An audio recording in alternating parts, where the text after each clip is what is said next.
Prípadu znásilnenia a vraždy v glasgowskom Queen's Parku sa venujú médiá z viacerých krajín. Britské televízie vysielali prenosy z pamätných akcií, na ktorých kládli vence Moire Jones. Tu pred 3 týždňami znásilnili a zavraždili priamo v mestskom parku. Jej matka zúfalo v priamom prenose prosila kohokoľvek o pomoc pri pátraní. Jej dcéra Moira Jones bola totiž už 4. obeťou násilného vraha v tomto meste od začiatku roka.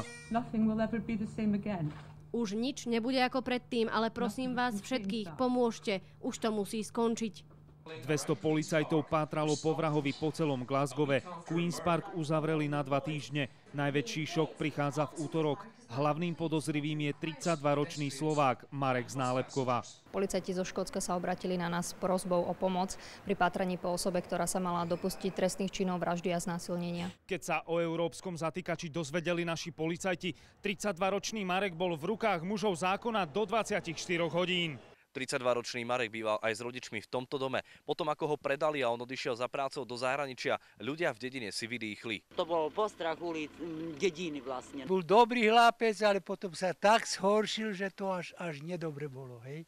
A chodil kradnúť. Posledný krát vykradol tu tak pána Farada aj z jeho mámu. Podľa spravodajských portálov urobia škótske úrady všetko preto, aby sa podozrivý Marek vrátil do Glasgowa a postavil sa pred súd tam.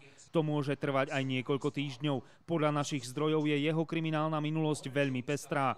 V každom prípade, ak Marekovi dokážu vinu, Slovensko bude po vrahovi Jakuba čeliť ďalšiemu medzinárodnému škandálu. Vladimír Jurek a Darius Haraxin, televízia JOJ.